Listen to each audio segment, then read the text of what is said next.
तो दोस्तों नमस्कार, आप देख रहे हैं KD campus bye JP sir YouTube channel. हम हैं जेपी सर।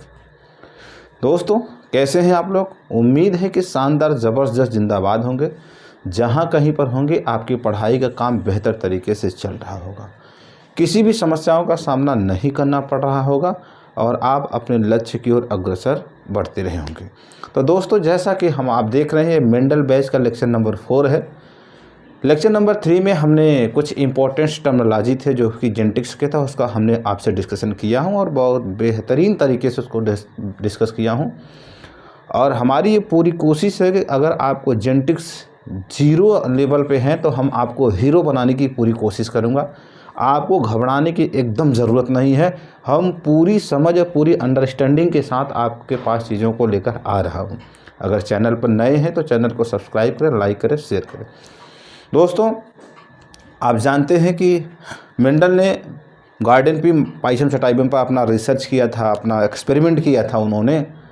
और हमने कहा था कि मेंडल क्यों गार्डन पी का ही चुनाव किए, सिलेक्शन क्यों गार्डन पी का किया गया, क्या क्यों पाइसम सटाइबम का ही किया गया। आखिर मेंडल के एक्सपेरिमेंट सक्सेस होने के पीछे लॉजिक क्या था, रीज़न क्या था, आज हम इसको डिस्कशन करते हैं। आपको पता है कि मेंडल ने मटर के पौधों का चुनाव कुछ रीजनों के कारण किया और वो रीज़न क्या हैं हम उसे जानने का प्रयास करते हैं। हम सबसे पहले हम मेंडल्स के जो एक चार्ट है जिसके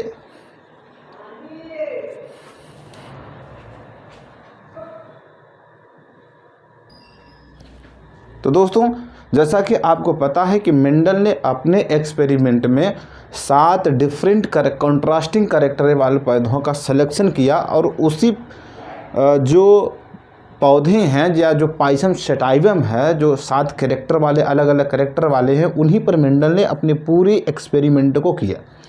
हम जानते हैं कि सबसे पहले मेंडल ने जो कैरेक्टर थे और कैरेक्टर का जो कंट्रास्टिंग कैरेक्टर था उसको किस तरीके से उन्होंने सिलेक्शन किया, सबसे पहले हम उसकी बात करते हैं। और फिर हम आपको बताएंगे कि एस ब्लिक्स नामक एक वैज्ञानिक हैं, इसको नाम नोट कर लीजिएगा। एस ब्लिक्स नामक एक वैज्ञानिक हैं। मेंडल के एक्सपेरिमेंट को वो कंक्लूड करते हैं और मेंडल के एक्सपेरिमेंट को कंक्लूड करके यह बताते हैं कि मेंडल का जितना भी एक्सपेरिमेंट है, सारा का सारा जो एक्सपेरिमेंट है वो पाइसम सटाइवम के chromosome number 1, chromosome number 4, chromosome number 5 और 7th क्रोमोसोम नंबर पर ही पूरी मेंडल के रिसर्च को किया गया। ये कंक्लूजन किसने दिया? एक्स ब्लिक्स नामक वैज्ञानिक ने कहा कि मेंडल का जो भी एक्सपेरिमेंट रहा, सारा का सारा एक्सपेरिमेंट जो है पाइसम सटाइवम के क्रोमोसोम नंबर 1, 4, 5 और 7 पर ही रहा। ये एक्स ब्लिक्स का कहना था। तो हम सबसे पहले देखते हैं कि जो मेंडल ने 7 पेयर्स कंट्रास्टिंग कैरेक्टर है जिन्होंने वो कंसीडर किया था अपने एक्सपेरिमेंट के दौरान, सबसे पहले हम उसको देखते हैं। हमने कहा कि एक तरह यहाँ पर है कैरेक्टर, यहाँ पर है क्रोमोसोम नंबर, यहाँ पर है डोमिनेंट और रिसेसिव कंडीशन, यहाँ पर डोमिनेंस कंडीशन है, यहाँ पर है रिसेसिव कंडीशन। हमने कहा कि मेंडल ने सबसे पहले जो है जो पौधे का सिलेक्शन किया, जो प्लांट का सिलेक्शन किया, वो लेंथ के बिहाफ पर किया। तो लेंथ के बिहाफ पर पौधों का सिलेक्शन मेंडल ने किया। उन्होंने 2 प्रकार के पौधों का सिलेक्शन किया अपने एक्सपेरिमेंट में। एक टॉल को किया, दूसरा डॉर्फ को किया, मतलब एक लंबे का किया, दूसरा बौने का उन्होंने क्या किया, सिलेक्शन किया।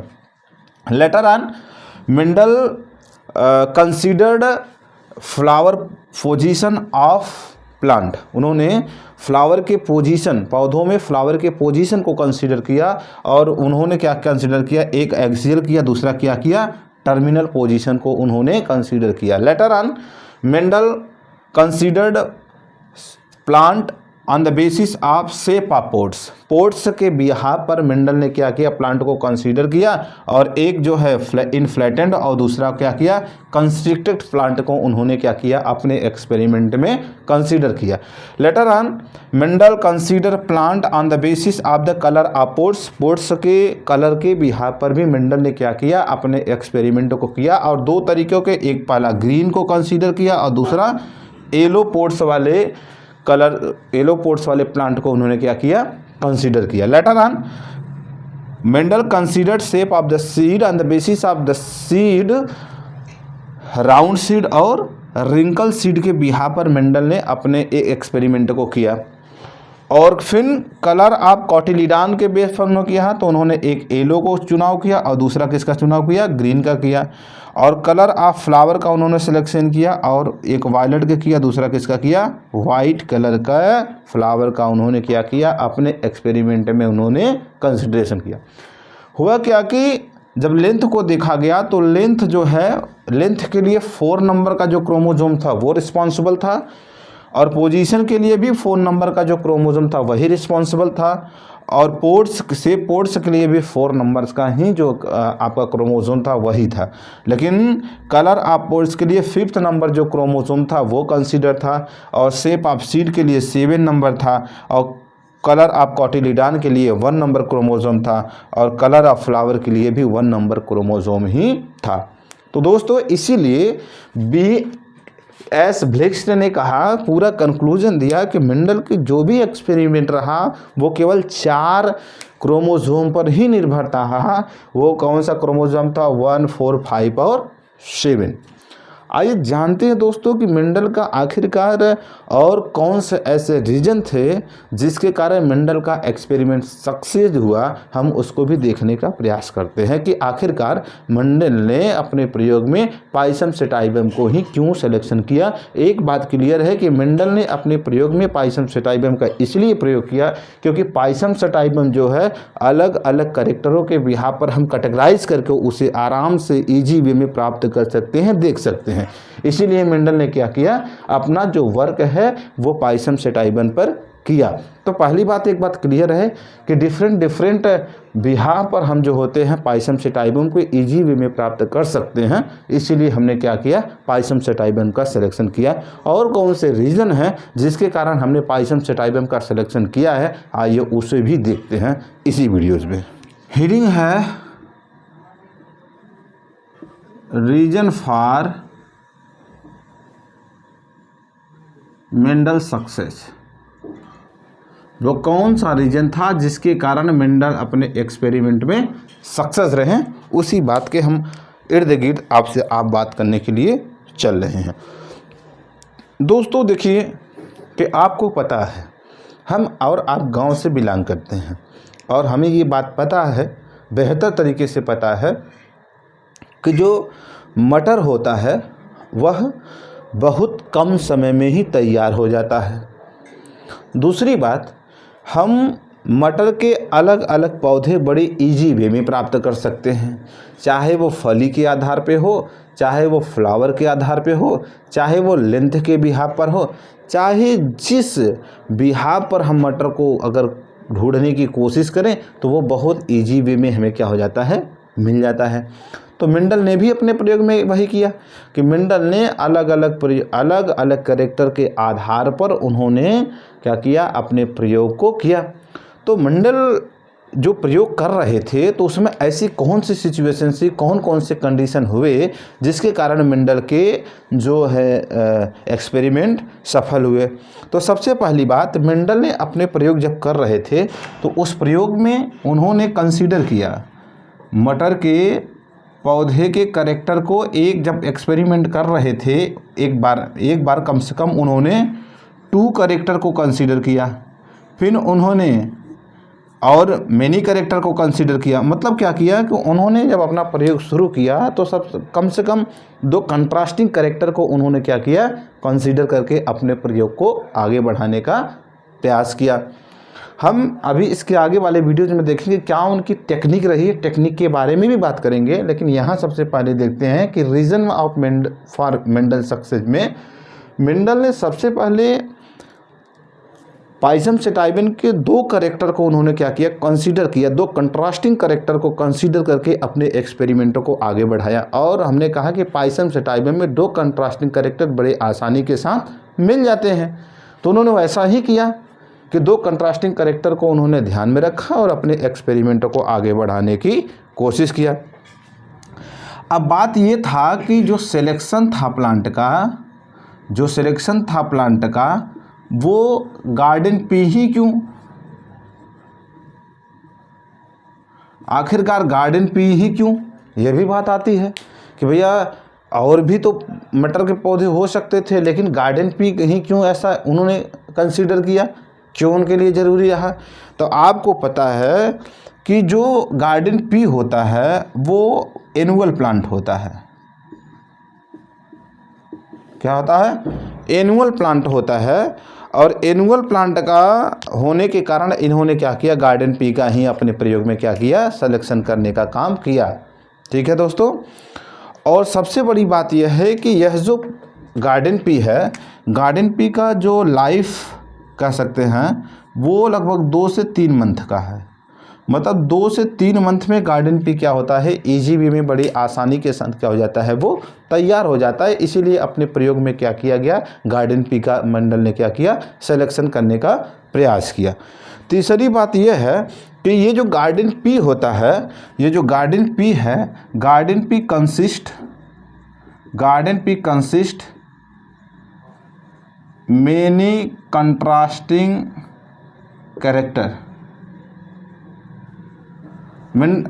जो गार्डन पी होता है, गार्डन पी के अंदर आप देखेंगे ढेर सारे कंट्रास्टिंग कैरेक्टर होते हैं, और मेंडल को चाहिए भी था कि भैया हमको अधिक से अधिक कैरेक्टर वाले पौधे मिलेंगे तो हम अधिक से अधिक ज़्यादा क्या करेंगे, एक्सपेरिमेंट करेंगे, और अधिक से अधिक क्या करेंगे, कंक्लूजन निकालेंगे।